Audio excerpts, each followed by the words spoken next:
La Biblia no titubea en condenar la mundanalidad por ser un pecado serio. La mundanalidad es cualquier preocupación por el sistema de vida material, que pone algo del mundo antes de lo que es realmente eterno. Como creyentes no somos parte del sistema de este mundo, como dice el apóstol Juan en su Evangelio. Si fuerais del mundo, el mundo amaría lo suyo, pero porque no sois del mundo, antes yo os elegí del mundo. Por eso el mundo os aborrece. Es porque no somos parte de este mundo que no debemos actuar como si lo fuéramos. La iglesia en Pérgamo, al igual que muchas iglesias actuales, había dejado de prestar atención a las advertencias bíblicas contra la mundanalidad, y por ese motivo estaban cediendo ante el mundo y estaban en peligro de mezclarse con él. La ciudad de Pérgamo estaba ubicada al norte de la ciudad de Éfeso, con Esmirna a la mitad del camino entre las dos. El escritor romano Plinio llamó a esta ciudad la ciudad más distinguida de Asia, y para la época en que Juan escribió Apocalipsis, Pérgamo había sido ya la capital de Asia por casi 250 años. En la actualidad Pérgamo sobrevive hoy como la ciudad turca de Bergama.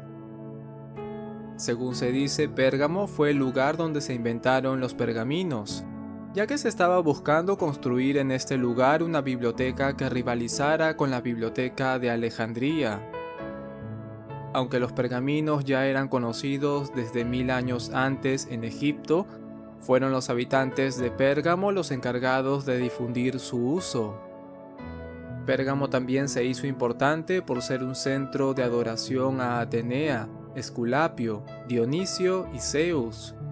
Pero por sobre todo esto, Pérgamo se convirtió en un centro importante de adoración al emperador, edificando el primer templo de Asia para adorarlo. En otras ciudades, los cristianos estaban en peligro el día del año en que se exigía que se ofrecieran sacrificios al emperador, pero en Pérgamo los cristianos corrían peligro todos los días. El libro de los Hechos no registra la fundación de la iglesia de Pérgamo, pero lo más probable es que la iglesia surgiera producto del ministerio del apóstol Pablo en Éfeso cuando el evangelio fue extendido desde allí por toda la provincia de Asia. Como la iglesia estaba rodeada de cultura pagana, estuvo expuesta continuamente a tentaciones, además de persecución severa por su postura contra la adoración al emperador. En Apocalipsis capítulo 2, del versículo 12 al 17, dice: El que tiene la espada aguda de dos filos dice esto: Yo conozco tus obras y dónde moras, donde está el trono de Satanás, pero retienes mi nombre y no has negado mi fe, ni aun en los días en que Antipas, mi testigo fiel, fue muerto entre vosotros donde mora Satanás. Pero tengo unas pocas cosas contra ti, que tienes ahí a los que retienen la doctrina de Balaam, que enseñaba a Balac a poner tropiezo ante los hijos de Israel, a comer cosas sacrificadas a los ídolos y a cometer fornicación. Y también tienes a los que retienen la doctrina de los Nicolaitas, la cual yo aborrezco. Por lo tanto arrepiéntete, pues si no vendré a ti pronto y pelearé contra ellos con la espada de mi boca. El que tiene oído, oiga lo que el Espíritu dice a las iglesias. Al que venciere le daré de comer del maná escondido, y le daré una piedrecita blanca, y en la piedrecita escrito un nombre nuevo, el cual ninguno conoce sino aquel que lo recibe. Esta carta, al igual que las cartas a Éfeso y Esmirna, comienzan presentando a Cristo empleando frases descriptivas usadas en los versículos 12 y 17 del capítulo 1 de Apocalipsis. Cristo es llamado aquí el que tiene la espada aguda de dos filos, haciendo esto referencia a la palabra de Dios. Hebreos capítulo 4, versículo 12 dice: Porque la palabra de Dios es viva y eficaz y es más cortante que toda espada de dos filos, y penetra hasta partir el alma y el espíritu, y las coyunturas y los tuétanos, y discierne los pensamientos y las intenciones del corazón. Por su parte, el apóstol Pablo también emplea esta metáfora de la espada para describir a la palabra cuando habla acerca de la armadura del creyente. Los dos filos de la espada muestran el poder de la palabra para descubrir los pensamientos más íntimos del corazón humano. Describiendo su segunda venida, el apóstol Juan menciona a Cristo como aquel que de su boca sale una espada aguda para herir con ella a las naciones, y él las regirá con vara de hierro, y él pisa el lagar del vino de su furor y de la ira del Dios Todopoderoso. A pesar de las circunstancias difíciles, los creyentes de Pérgamo se mantuvieron valientemente en su fe a Cristo. Y es por eso que él los elogia por seguir reteniendo su nombre aun cuando ellos vivían donde estaba el trono de Satanás. Muchos han ofrecido sugerencias con relación al trono de Satanás, proponiendo que esta frase se refiere al altar de Zeus en la ciudad de Pérgamo, que tenía casi 5,5 metros de altura. Otros mencionan que el trono de Satanás está relacionado con el dios Esculapio, quien era el dios de la sanidad, quien también tenía un altar en la ciudad, el cual era visitado de todas partes del mundo por personas que pensaban que podían ser sanadas. La tradición señala que aquellos que buscaban adorar a este dios con forma de serpiente dormían o se acostaban en el templo para esperar su respuesta. Y hay otro grupo también que relaciona este trono de Satanás con la adoración que la ciudad de Pérgamo dedicaba al emperador. Los cristianos podían negarse a adorar a otros dioses, pero todo aquel que se negara a adorar al emperador tenía que enfrentar la muerte. Sea cual sea el caso, los creyentes de esta iglesia permanecieron fieles a pesar de la persecución que enfrentaban. Ellos siguieron reteniendo el nombre de Cristo y no negaron la fe. La iglesia se mantuvo fiel aún en los días de Antipas, a quien Cristo nombra como su testigo fiel. Y según lo que dice la tradición, Antipas fue asado hasta morir dentro de un toro de metal. Debido a su fidelidad, el Señor resucitado elogió a Antipas, porque el mantenerse fiel y el negarse a pensar y a actuar como lo hace este mundo le había costado a él la vida. A pesar de que la iglesia de Pérgamo había sido elogiada por retener el nombre de Cristo y mantener su fe en esta constante persecución frente a ellos, no todo andaba bien.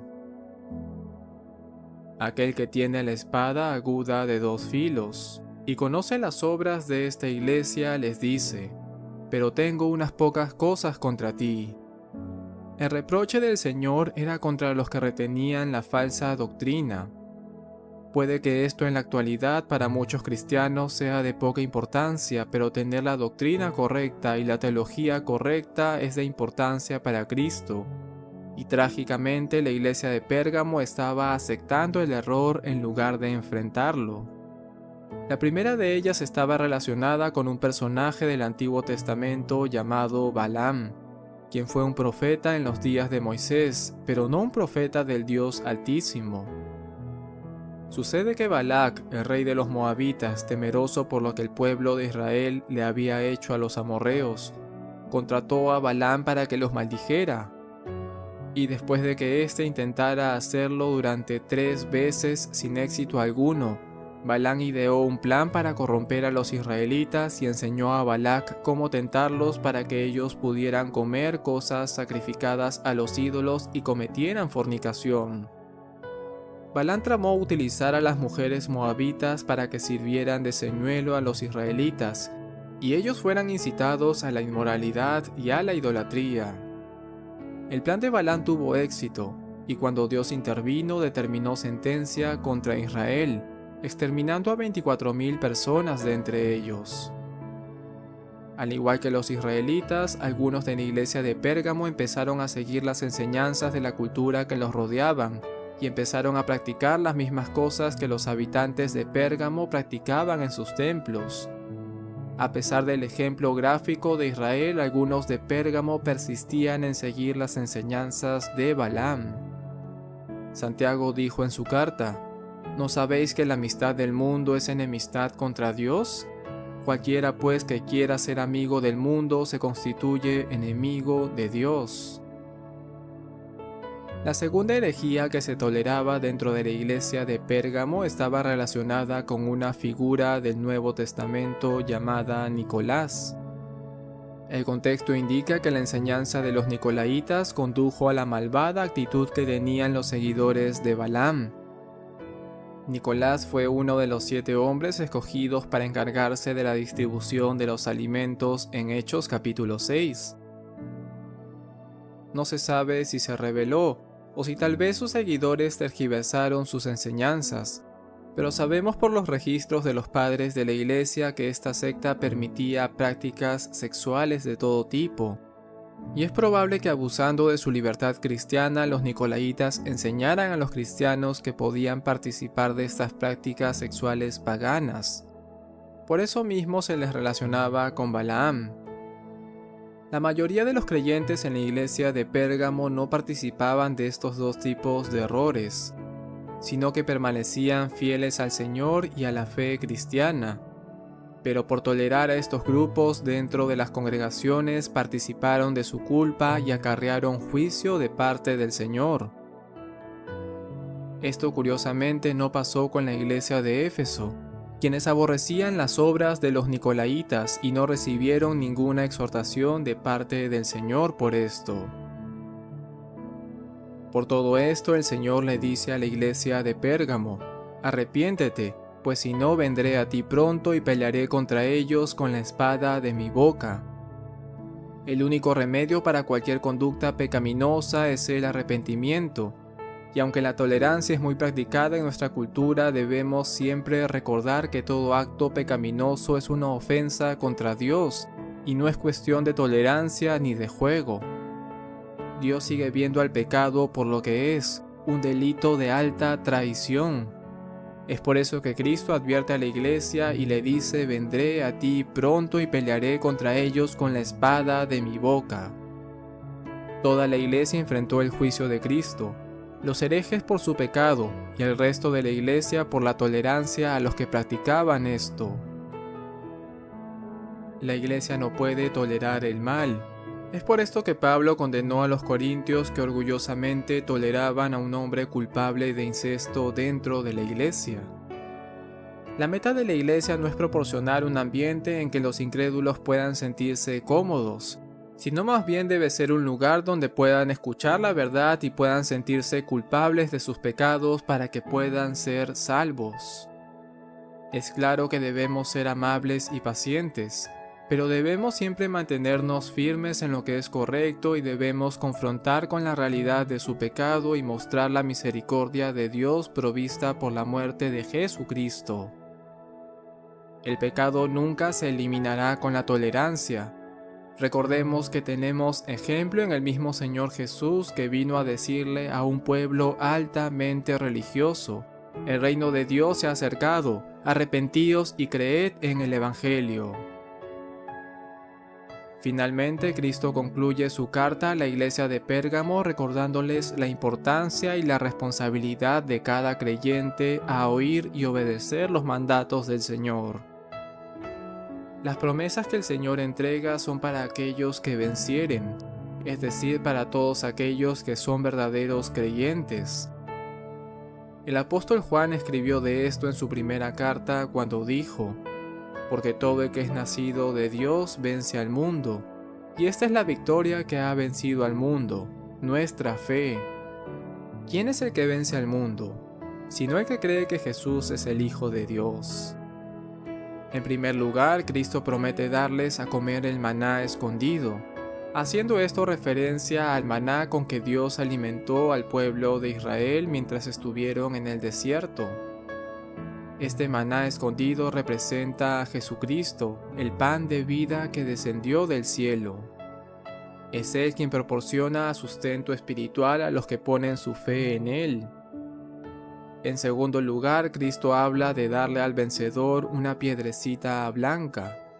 Esta piedrecita blanca, según la costumbre romana, era un premio que se entregaba a los vencedores de competencias deportivas, y en ellas iba escrito su nombre. Esto tenía la finalidad de que el premiado pudiera entrar a un banquete especial y exclusivo solamente para vencedores. Según este punto de vista, Cristo promete la entrada al cielo a los vencedores, donde celebrarán la victoria por la eternidad. En tercer lugar, Cristo promete al vencedor que la piedrecita tendrá escrito un nuevo nombre, el cual ninguno conoce sino solamente aquel que lo recibe.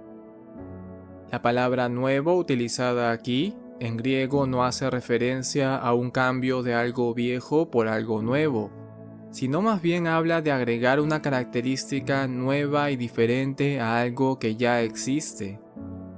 Este nombre nuevo servirá como pase de cada creyente a la gloria eterna. La iglesia de Pérgamo enfrentó la misma decisión que enfrentaba cada iglesia en la actualidad. Podía arrepentirse y recibir la bendición de la vida eterna, o podía no arrepentirse y enfrentarse a la atemorizante realidad de que Cristo le declarara la guerra. Mantener el camino de las concesiones al final lleva a juicio.